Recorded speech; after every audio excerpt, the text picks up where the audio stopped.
नमस्कार। तो आपका फिर से स्वागत है आपके अपने चैनल नॉलेज विद अरविंद में। तो दोस्तों आज हम बात करने वाले हैं पीएफ के रिगार्डिंग ही।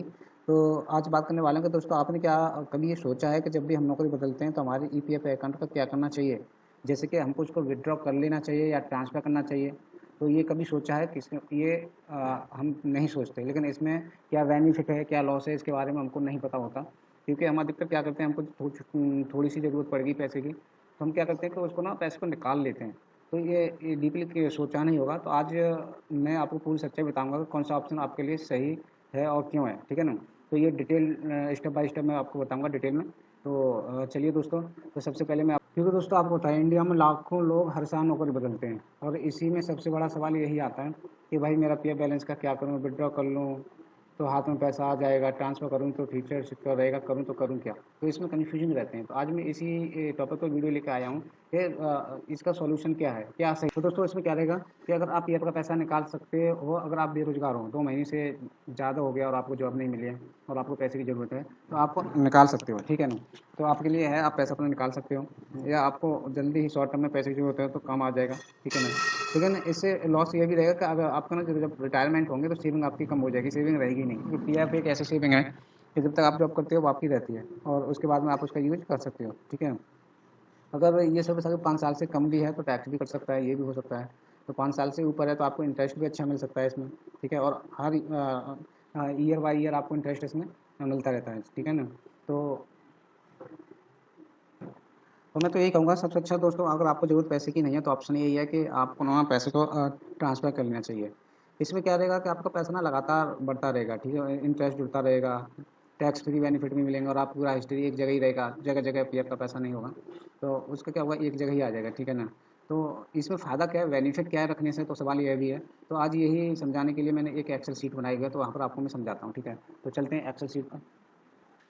तो दोस्तों ये रही वो एक्सेल शीट। मैंने क्या किया है इस पर कि आपका मान लीजिए कि आपका पीएफ का पैसा कितना था, 1 लाख रुपए। ये देखिए मैंने आपका ओपनिंग बैलेंस ये है, 1 लाख रुपए आपका पीएफ का बैलेंस है, ठीक है। फर्स्ट ईयर में आपका कितना था, फर्स्ट ईयर में आपका 1 लाख था। अब इस पर जो आपको ब्याज मिलता है ना, 8.15% मिलता है, ठीक है ना। हमेशा ध्यान रखना, आपका पीएफ का इंटरेस्ट कितना मिलता है, 8.15% मिलता है ईयर पर, ठीक है ना, महीने पर नहीं, ईयर पर मिलता है, ये ध्यान रखना ये, ठीक है। अब हम 1 लाख का अगर हिसाब लगाएंगे, अगर हम 1 लाख का एक ईयर का हिसाब लगाएंगे तो इसमें जो ब्याज बनता है ना, 8150, यानी 8150 आपका मिलेगा, 8150 रुपये आपको उस पर ब्याज मिल जाएगा, ठीक है ना। ये आपको मिलता ही मिलता है, मिल जाएगा, बनिए 1 लाख का बता रहा हूँ मैं आपको, ठीक है ना। अब इसी से हम कैलकुलेट करते हैं। तो आपको जो क्लोजिंग बैलेंस होगा ना, जो आपका फर्स्ट ईयर का लास्ट में जो पैसा जुड़ेगा ये, ठीक है, क्योंकि ये पैसा आपका होता तो हर महीने इंटरेस्ट जुड़ता है, बट ये आपका लास्ट जब ईयर खत्म हो जाता है, मतलब जो ईयर आपका खत्म होता है उसके बाद जुड़ता है। ऐसा नहीं है हर महीने जुड़ता है, ये आपका 1 साल बाद जुड़ता है। तो आप जब ये ईयर फर्स्ट ईयर पूरी हो जाएगी उसके बाद आपका बैलेंस उसमें आपको दिखाई देगा। तो आपको ये 1,08,150 आपको ये दिखाई देगा, ठीक है ना। ये क्लोजिंग बैलेंस हो गया एक ईयर का। अब चलिए चलते हैं नेक्स्ट ईयर पर चलते हैं। अब हम दूसरे ईयर में आ गए। ये देखिए इसमें क्या है कि आपका जब क्लोजिंग बैलेंस ये था 1,08,150, ये देखिए। अब इस पर क्या है, अब इस पर आपको इंटरेस्ट मिलेगा पूरी ईयर का 8.15% का। तो आपका ये जुड़कर दूसरी साल में आपका ये जो है ना, ये 8814 इंटरेस्ट हो जाएगा। यानी पहले में हमें मिला 8150, सॉरी, दूसरे में 8814, ठीक है ना। तो ये आपका हो जाएगा दूसरे में जुड़ के। अब ये आपका प्लस इसी में हो जाएगा, जैसे हम चक्रवृद्धि ब्याज कहते हैं। तो वो आपका जो मूलधन है, यानी जो ओपनिंग बैलेंस था हमारा, उसी में प्लस हो जाएगा। तो आपका ये कितना हो गया, 1,16,964, ठीक है, ये आपका हो गया। तो ऐसे है, तो ऐसे ही मैं आपको बता रहा हूँ। अब अगर आप ये पीएफ का पैसा आप अपना 10 साल तक आप छोड़ दिया, ठीक है, तो आपका ये पैसा आपका देखो, फर्स्ट में आपका कितना था बैलेंस, जो ओपनिंग बैलेंस था 1 लाख था सिर्फ, ठीक है।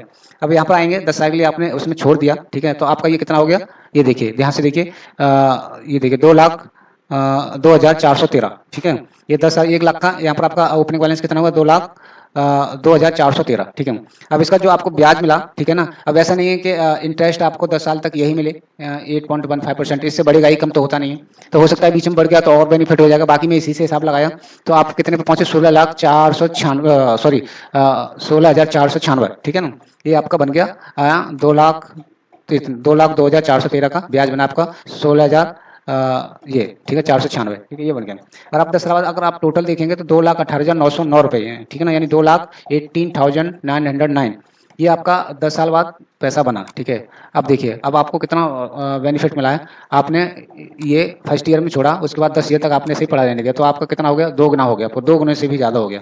तो दोस्तों मैं इसीलिए कह रहा था कि आपको अगर ज़रूरत नहीं है तो पैसे को पड़े रहने दें, वो आपका काम ही आएगा और देखिए 10 साल बाद आपका ये पैसा डबल हो गया, ठीक। तो मैं बस यही आपको सलाह दूँगा कि ज़रूरत ना हो तो ना निकालें। तो उम्मीद है दोस्तों ये वीडियो आपको क्लियरली पसंद आया होगा, ठीक है, और आपको क्लियर कर दिया होगा इस वीडियो ने कि जॉब चेंज करने के बाद यह बैलेंस का क्या करना चाहिए, ठीक है ना। तो ये आपका डाउट दूर हो गया। अगर वीडियो आपको दोस्तों हेल्पफुल लगा हो तो इसे शेयर करो अपने दोस्तों के साथ जो जॉब चेंज कर रहे हैं, और हाँ, चैनल को सब्सक्राइब करना मत भूलना, क्योंकि ऐसे ही smart tech and finance update मैं लाता रहूँगा। तो दोस्तों नमस्कार, नेक्स्ट वीडियो के लिए इंतजार करें थोड़ा। नमस्कार।